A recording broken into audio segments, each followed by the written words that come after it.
Baruch Hashem, you're a bad Jew.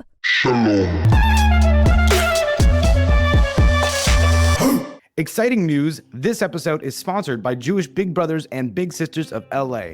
Check it out. So when I hear that people are interested in signing up to be a big, I just want to go give them a hug and tell them it's the best choice you'll ever make. It's the best way to make an impact and to be with someone and trust the process. Know that Jewish Big Brothers, Big Sisters puts it together in a way that it makes an impact for everybody. And that connection for me is everything. If I had to choose one word of what it was like to have a big, it would be awesome. Just do it. Sign up for it. Everything that you're going to do is going to be more than you can imagine. If you want to make an impact on a child's life, Big Brothers and Big Sisters of LA is accepting applications today. Go to jbbbsla.org. That is jbbbsla.org. Hey, welcome back to another episode of Bad Jew, the place where, believe it or not, there is no such thing as a bad Jew. That's right, you heard that correctly. With me today is Rabbi Natan Halevy. Rabbi Halevy, welcome to the podcast. How are you today? Good. Chaz, thanks for having me. It's a treat to have you. I'm really glad that we got connected. Seriously, what a blessing. Before we get to the Bad Jew Challenge, I just need everyone to know that Rabbi Halevy is an incredible host, an incredible podcast host. He's had me on his shows. He had me on Deep Stories and Enlightened Beings. I got to talk about my story. I've talked about it a little bit here on this podcast, but I got to give a refresher course on how I got here and really highlighted my Jewish journey. Rabbi Halevy taught me a lot, and I've learned a lot from him as well on his podcast. And so I really would love everyone to go stop listening to this episode. Just stop. Just turn it off. Turn this episode off right now. Go listen to his show.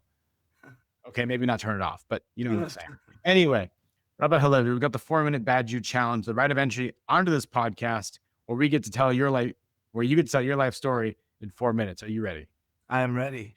Excellent. Echad, shtaim, shalosh, yalla. So thanks again for having me. My parents' background is that they were from Iraq. They were obviously Iraqi Jews. Iraq, unfortunately, kind of sided with the Nazis, as did pretty much all of the Arab Muslim countries in World War II, which was not good for the Jews. There was a pretty bad pogrom, which there weren't so many of those in Iraq. That happened in 1941. It was called the Farhud. They attacked the Jews on the holiday of Shavuot. They estimated at least 600. It was probably more like 1,000 killed, women raped, property pillaged. It was pretty bad. And Jews kind of started to realize they need to get out of there. Fast forward to around like 1950, 1951. Both of my parents, they made Aliyah separately. They were younger. It was very hard and challenging in Israel. Then after the 6-Day War, so that you're saying 1967, they moved to Australia. They already had my oldest brother and sister. Then myself and my older brother were both born in Australia. In 1982, I was about 1 year old, they moved to Los Angeles. And we did a lot of moving back and forth between Sydney and Los Angeles. And I remember when I was like 10 years old, sitting in my backyard or like playing basketball or something. And I was alone, and I was just thinking. I had a lot of time to think and meditate. And I'm like, I was born in Australia. So at that time I had a green card. I was not an official US citizen. And on the green card, it used to say resident alien. That's what it said, resident alien. And it was really weird to see that as a kid. I'm like, I'm an alien? I'm a resident alien? Like, what? And I'm like, what am I? Because I'm like, my parents are from Iraq. I don't feel like I'm Iraqi. Now I connect way more to that part of my heritage because I've learned about it and I understand it more. But as a kid, you don't get it, as a 10-year-old kid. I don't feel like I'm Iraqi. I don't feel like I'm Israeli. I don't really feel American in a sense because I'm not American. I already have an American citizenship. But I don't feel Australian either. That's my passport says Australian, but I don't feel I'm here in America. What am I? What am I? And I realized I'm a Jew. That was the answer. Like, I'm a Jew. I'm a Jew. That's my identity. And so I grew up kind of religious. And then when I was going to high school, I kind of said to my friends, you know what? Jewish school is kind of a waste of money. That was just my thought. I'm like, why did you save your money? Send me to public school. That was my motivation, really. It wasn't like I wanted to go to public school. I just felt bad for them. It was high tuition. Not that, but they were like, okay, that's what you think, like whatever. They didn't know, kind of, they were innocent. They didn't realize what public school is. And I went to Beverly Hills High, which kind of put me on a very interesting journey with my Judaism, because it kind of took me in the wrong path a little bit. But I ended up, after high school, I was in a year in Israel, which kind of also put me a little off. But thank God, when I came back, I ended up going to yeshiva, and that kind of started me back on the path of Orthodox Judaism, but just being connected, being connected to my Judaism. And that got it. I learned in Chabad, and Chabad is a lot about like the inner parts of the Torah, and that got me connected to the Zohar.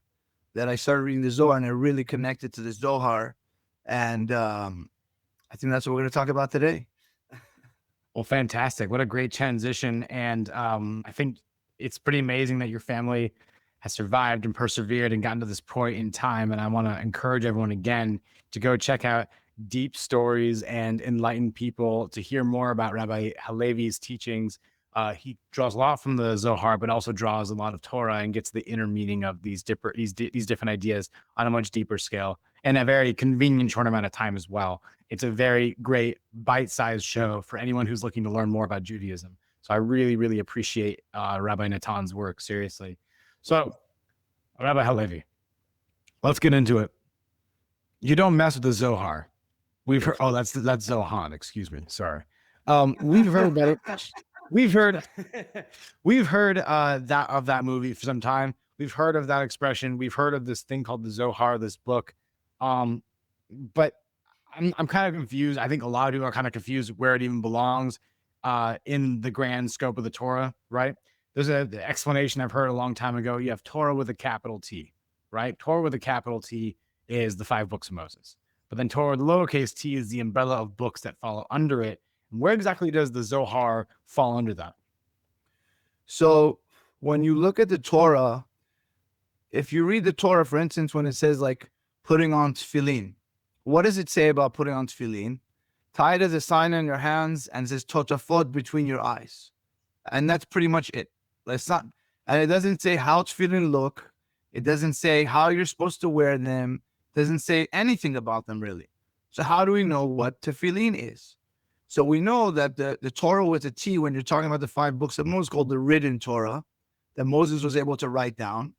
But alongside with the Written Torah was the Oral Torah, Torah Shebaal Peh, that God was giving Moses the instructions about all the mitzvot. So tefillin, the instructions are in the Oral Torah. Moses just didn't write it down in a way that it was published. People were allowed to write down notes, but you were not allowed to publish your Oral Torah. So one of the reasons given is, if you look what happened with the Written Torah, other religions took our Written Torah and botched it, pretty much. And Hashem knew that was going to happen. He's like, they're not going to understand it either way. They're totally going to botch it. So it doesn't matter. So it's not like they'll confuse. A lot of Christians and Muslims, when they come see our Torah, they're kind of like, wow, this is real. Like they realize that their stuff doesn't seem so real compared to the Torah.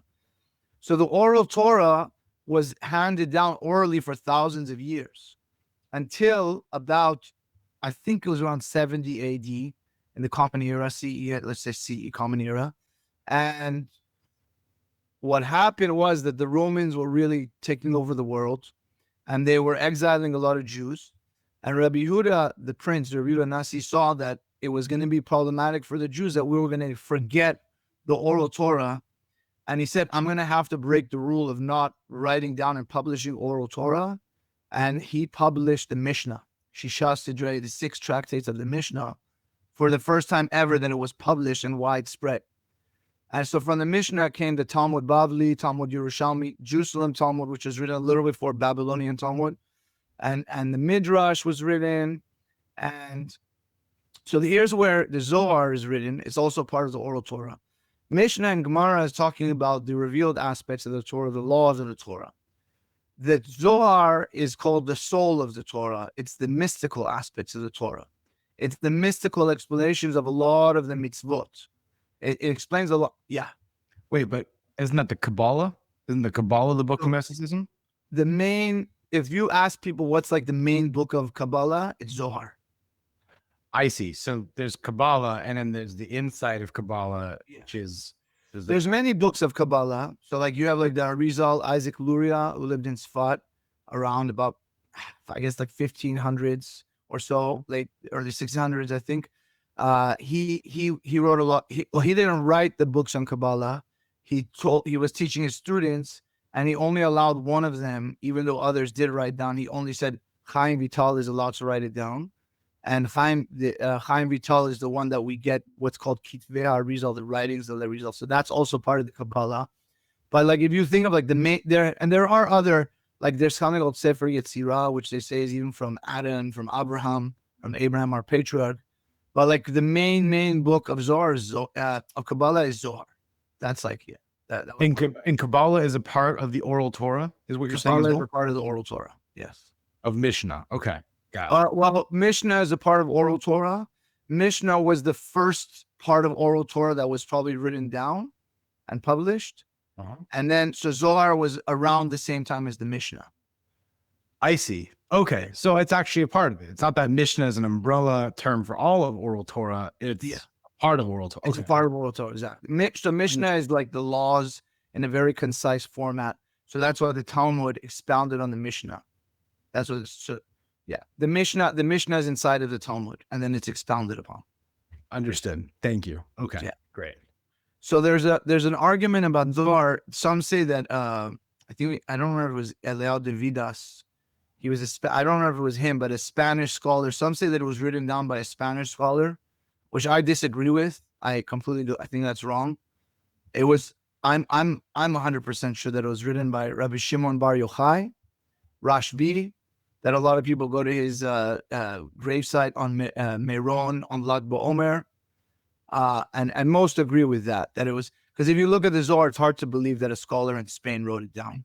It's too deep that you'd think like it. Like Rashbi he's like one of the deepest people. We'll talk about him more, but so it's pretty much that's the one that he pretty much wrote the Zohar. Rashbi. Okay. I'm Shimon Bar Yochai. Fantastic. Thank you for explaining that. So the Zohar, then, you said it gets deep. Yes. And it's part of the book. It's a mystical book, just like Kabbalah is, right? Or it is a part of Kabbalah, excuse me. Yeah. So that's not the same thing as magic. No. What is absolutely not. Yeah. So let's actually explain it. Like what did Zohar even mean, the word? Zohar means light. So Zohar is shining light on the Torah. In the Talmud, in the Gemara, when it wants to teach you something, the Gemara says, Tashma, come and listen. The Zohar says, Tachazi, come and see. I'm going to show you with your eyes. You're going to experience it. It's not just like Talmud, you have to understand with your brain and kind of get it. And that's why it's hard to learn. It's like a really a hide-in chess match. Zohar is like just deep mysticism. And since you asked, is it not magic? I'll just tell you like a story, for instance. Do you know the story of the Golem? Have you heard of that? The Maharal of Prague? Golem is like a monster, right? Yes. So what happened? The Maharal lived in Prague, which is Czechoslovakia, obviously. Maharal is Rabbi Yehuda Lowy. Also, I think around the 1600s. And there was a lot of blood libels against Jews. They would say the Jews are putting blood in the matzahs, all their usual nonsense. Not much has changed nowadays. They're just doing a different blood libel against us. And so Yehuda Lowy wanted protection for the Jewish people. So with his knowledge of the Kabbalah, he created a physical being. He made it out of clay and water and mud, and he brought it to life. And this being soul, he called him Yosel Golem. Its sole purpose was to protect the Jews and serve the Jews, and it did a great job of it. But eventually he just put him to sleep. He put him to sleep. It was this huge being, but that was created with knowledge of Kabbalah. So the Zohar does talk about these things. I've even seen the Zohar talk about witchcraft, and it says kind of says like, well, if you want to know how to do it, here's how to do it, but you're going to get really messed up doing this. Because anyone that's doing witchcraft is connecting to forces of impurity, and eventually it will drive them crazy. They're connecting to forces of darkness. So forces of darkness exist. And the Zohar just mentions it because it wants you to know that it knows about that too. And it's not recommending that we do this, That's why a lot of the misconception of not studying Kabbalah till 40, because they kind of felt like people are going to try to use this stuff. I don't like using the word magic because it's not really magic. It's like connecting to spiritual worlds. First of all, it's hard to do that, and you have to be really holy to do that. Sfaradim, like the people of the Middle East, the Jews of the Middle East, we used to read Zohar even if we didn't understand it, because there's a power in reading Zohar, even if you don't understand the words. So we would even read it at a younger age. Like many do, like they do Brit Yitzchak, like the night before Brit Milah, they gather together in the house of the child, and they read Zohar. Like, so it's a common custom to read Zohar. Even in Chabad, for that matter, the Alter Rebbe who wrote the Tanya, he says a lot in the Tanya. He says, "Go see the Zohar over there. Go see the Zohar over there." Not many people do it, but he's telling you, go look at what the Zohar says. So it's a pretty fundamental book in Judaism. Okay. Now that's fascinating. So it's, by the way, I want to give context for one thing you mentioned. You mentioned the golem, right? The only reason why I know golem is because of all the people that could ever bring up golem into mainstream media was Quentin Tarantino in the movie Inglourious Bastards. This is it's mentioned very quickly in the movie Inglourious Bastards, right? Which is that great revenge film, historical fiction about the Jews who go in and kill the Nazis, who go in behind enemy lines and kill Hitler, right? It's all historical fiction, totally alternative history, right? But there's a scene where Hitler, the same monologue where Hitler rants and he goes 99999, right? Okay, I know for a fact that Hitler briefly mentions golem. That's the only reason why I've ever heard of golem before. Okay, so back to the subject here. There's witchcraft, there's magic, it's impure. So it acknowledges that there's impurities that you can actually harness in the world and take on. Yes. And yeah, you can create magic, but it'll corrupt you, and it makes you aware of that. So that way you don't go down that path. That's the problem with a lot of people now that they're doing Wicca and all this stuff. It's completely impure. Yeah, you might connect to some forces, but it's like at the cost of someone's soul, basically. It's like, Wicca? Like the Wicca is like people that do witchcraft. Okay. People do it even in America. Like a lot of people get into it, and women think it's like empowerment and stuff, but they're connecting to evil forces, and they're kind of selling their soul to the devil. So this is not some random Halloween idea. This is real. It's a real thing. Yeah, people, they do hexes and all this nonsense, and it's evil. It's just evil. The Torah, it's like, because it's kind of trying to cheat. It's trying to cheat the code and not do the work and just take advantage of the universe and take advantage of the rules of nature without doing the. Judaism doesn't believe in that. Judaism wants you to work and earn it and become holy, but you're not becoming, because you're becoming holy, you're connecting to the side of holiness, so there's no evil there. So there's a common thread that I've been following along with a lot of the themes that I've been studying from the show and also from my studies outside the show. And, from the little bit of yeshiva I did, it's the idea of putting in the work, right? Which is not an attractive idea to a grand majority of people. So what ends up happening is people get attracted towards the things that give them instant gratification. Yes. Like drugs. Yes. Like casual sex. Yes. Like, insert any kind of pleasure here, like eating food, like overeating, overindulging on food, right? There's things that give you, like ice cream, right? Like, I'm on the all ice cream diet. I wish that was a thing. When they invent protein ice cream, maybe protein ice cream exists. Who knows? I hope they become a sponsor of this podcast. Okay. Rant aside. Why is instant gratification so bad? I guess I don't understand that. Well, when you're talking about like the phone, it's creating high levels of dopamine in the brain. And in like the olden days, like, especially like say like someone needed to hunt, or someone saw like dates on top of a tree. They had to work really hard to get those dates. They had to work really hard to get that animal. And then they'd get a rush of dopamine. Someone had to work in their field, and when the fruits come, they'd get a rush of dopamine. So the dopamine was balanced by all of the hard work that they did and the chemicals that are released. So it balanced. So there was a balance.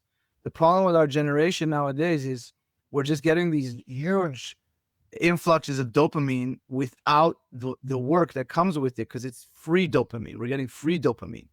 So the body is going to create the negative chemicals either way. because the body's like, you're getting this dopamine. I need to create this cortisol to balance that. So that's why you have so much depression in kids nowadays.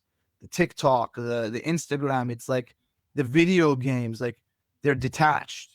And it's very unhealthy, this instant gratification. It's not like, I hate to say it, but like masturbation is a very unhealthy thing. Like, it's like, I even heard from a scientist, from Andrew Huberman.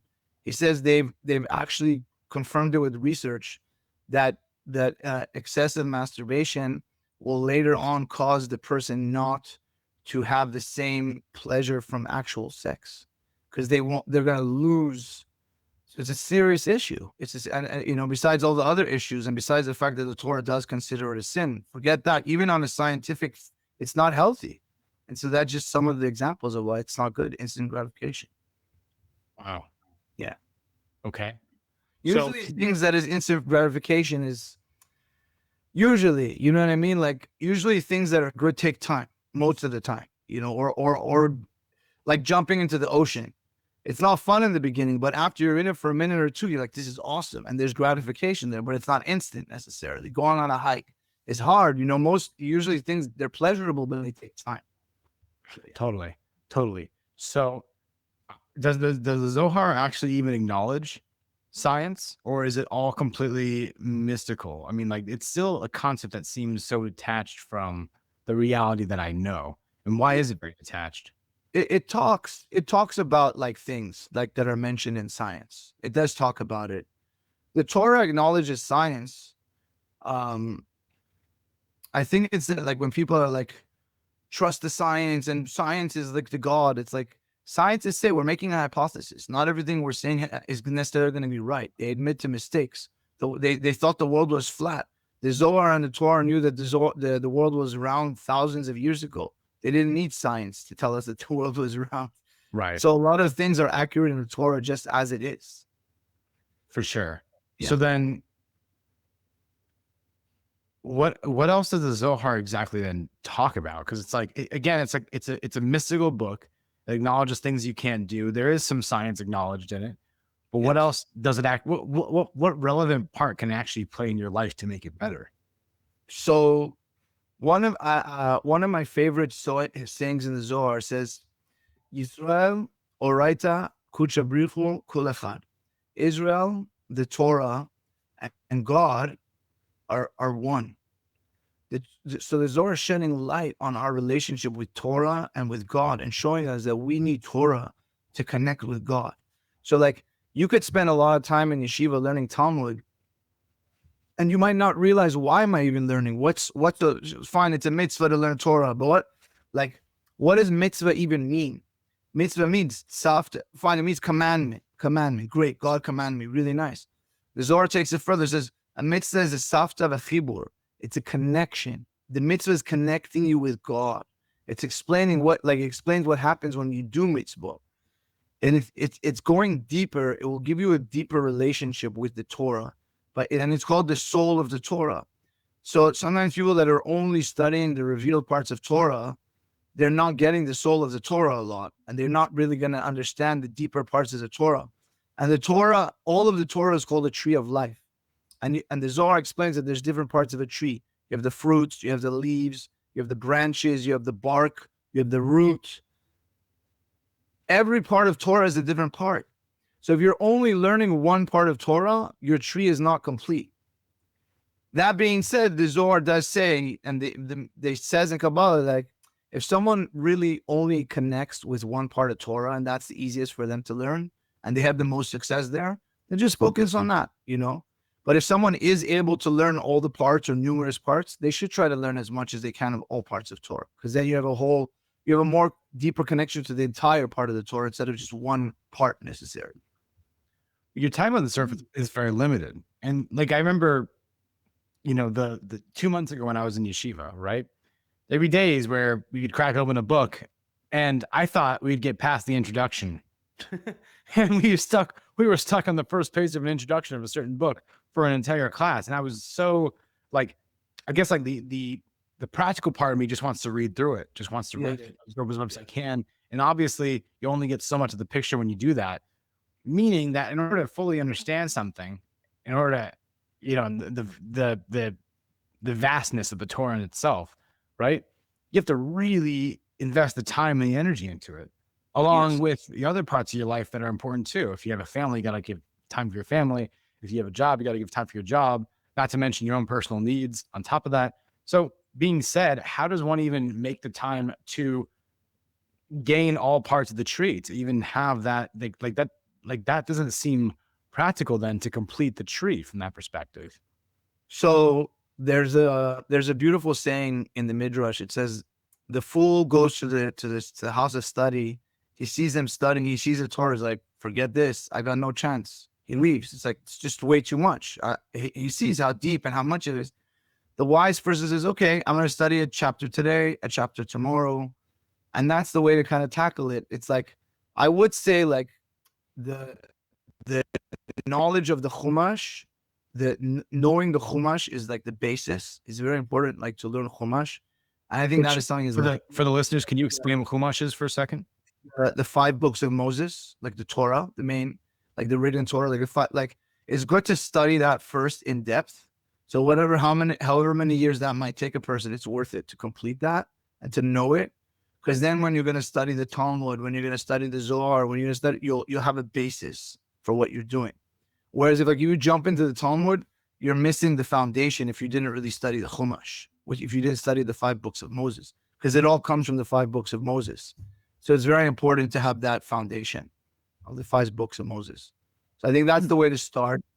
And the Torah is like, the Torah says, I'm not expecting you to finish it, but you're not allowed to stop and give up either.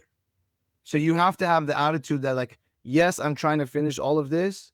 Whereas at the same time, don't be frustrated and be like, oh, I'll never finish this, forget it. No, just keep going. Don't worry, do as much as you can, study as much as you can.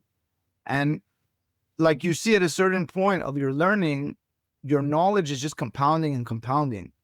And the more you study after years, the knowledge is building and it comes easier and easier. And you're able, like things that took you much longer and you thought you'd never get, you're starting to understand much faster. So you will start to cover more ground. So okay. Yeah. Makes sense. Yeah. Going back to the Zohar for a second. Yeah. What impact has the Zohar had on your life? So a few years ago, I had wanted to make Aliyah in the year 2018, and we had signed up for Nefesh B'Nefesh. It's like, we're doing it. My wife agreed. And for whatever reason, we were not able to do it. Some things came up and we weren't able to do it. And I live in LA, and I kind of went into like a pretty deep depression because I was like really looking forward to moving to Israel. Israel is the most spiritual place in the world. It's such a special place, and I was so excited to live there. And I was like, oh, I'm outside of Israel. I'm not in the holiness of Israel. And I decided I'm just going to start reading a lot of Zohar, like more, because I'd always read, but I'm like, I'm really going to try to read an insane amount every week, because it goes on the parsha, like the weekly Zohar portion or other parts. And it literally took me out of the depression because the Zohar made me realize that no, like the Zohar showed me you can bring holiness anywhere. Yes, outside of Israel may not be as holy as Israel. That's absolutely correct. But the purpose of a Jew is to spread the holiness of Israel wherever they go. And the Zohar empowered me to realize that and brought that holiness to my life. And so it really kind of took me out of that depression. Another thing was, I don't want to get too political here. I have a very kind of strong view of what COVID was, because I do believe it was a man-made disease. It's pretty obvious. They kind of agreed that it wasn't just from a bat. It was made out of a lab in Wuhan. And I was kind of like, I got COVID. I got Delta. That was the first time I got it. And I'd never been that sick in my life. I was so sick. And it was like, I was just kind of scared. I'm like, how could men be so evil to bioengineer such a like evil disease in the lab? Like I was depressed, I was sick, and it was like, it was not leaving my lungs. And I had to do something. Like I made ginger lemon tea. I figured out a way to brew ginger and lemon and with water and it cleared out my lungs. I was very grateful for that. But I was kind of like, God, how do you allow such evil in the world? Like, what's up with that? Like, And I was studying Zohar, and the Zohar is like, God can't stand evil. God can't stand evil men, but he just waits. He waits. He created the world in a way that there's balance. There has to be balance. Because otherwise, if we saw what bad was and the punishment of bad, it would be too easy to do good. And it needs to be fair game. It needs to be balanced. So God created evil, and it has the same power almost as the holiness in a sense, even though holiness will always overcome. And there's always like God waits for the evil men to do everything they're supposed to do, and then God brings them down. And God's got it. God's got it under control.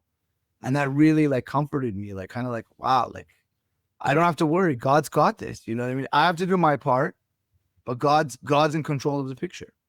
Politics aside, whether or not you agree with the origins of COVID, right? Yeah. I think there is something really meaningful and practical that can be applied to so many different things in life about the evils that we face. Yeah. And essentially the Zohar's version of karma. By the way, is there a word for the Jewish version of karma? It does say, the word is escaping me. It's kind of like schar v'onesh, like reward and punishment. Mhm. And it's like, people shouldn't think that God is not keeping track. He's keeping track of everything. And sometimes people see like wicked people succeeding. And like, you see, God is not, and they see a righteous person suffering. You see what, like this 1-year-old kid passed away. What, God?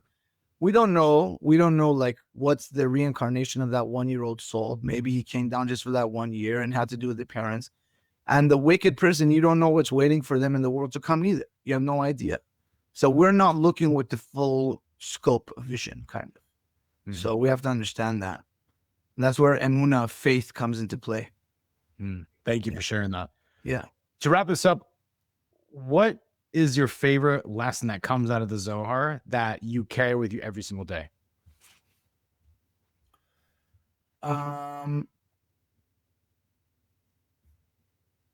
It's interesting is many have an argument of whether Maimonides was a Kabbalist, whether Maimonides studied Kabbalah, whether so the way the Maimonides begins his magnum opus, which is the Yad HaChazakah, it's his 14 books on all of the Maimonides. Rambam is the only Jewish rabbi that codified every single law in the Oral Torah. There's no other work that codifies he's like the only one that has laws about the days of Mashiach or Messiah. No one else has it. The way he begins his work is, he calls it Yesod Yesodot v'Amud HaChochmot. The foundation of all foundations and the pillar of one's wisdom is to know that there is a being who is existing God that's creating everything. And from him, all beings have come into creation. And that's how he starts his work of halakha, of Jewish law. He says, that's halakha. You have to know that God exists. That's Roma Anochi Hashem Elohecha, I am Hashem your God, the first of the 10 commandments.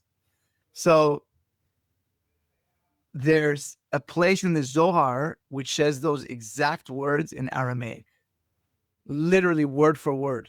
The Rambam Maimonides translated from the Zohar into his book of Jewish law, word for word. He just translated it into Hebrew. It's in Parshat Yitro, I think, if I'm not mistaken. That's crazy. Yeah, word for word. That's one of my favorite parts. Just like, like, look, it's all connected. This is Jewish law. Was Maimonides a Kabbalist? Yes, he was a Kabbalist. He just didn't publicize it, because it wasn't the only time that it became an idea to publicize it was during the Arizal's day that we mentioned about Isaac Luria. He said now it's a mitzvah to reveal this wisdom. So then that trickled down to the Baal Shem Tov, the founder of Hasidic movement. And then you have Chabad and Breslev and all the other Hasidic sects that they kind of based it on Hasidut is based on the mystical parts of Torah. Just they're trying to kind of make it more practical and more useful for our knowledge. Fascinating. Yeah. Fascinating. So I will take that with me as I continue to explore my Judaism, as I continue to explore wisdom. And I look forward to the day where I get to reach that part of the tree of life, so to speak. When I get to read the Zohar, I'm excited for that. And I want to thank you for being on the podcast, for talking about this, for being so willing to give your time for the show and to be able to spread this wisdom, this very unique knowledge on this brand of mysticism, so to speak. For those who are listening to the podcast, what is the best way for them to reach you? On my website, it has my email, Halevy, like my last name, at gmail.com. And yeah, my podcast is Enlightened Beings and Deep Stories. And I also have a synagogue in Westwood. It's called Kahal Joseph. I'm the rabbi there, Kahal Joseph Congregation. Amazing. Rabbi Halevy, thank you for being on the podcast. And to listeners, we'll see you next Wednesday on the next episode of Bad Jew. Thanks, Chaz. Shalom.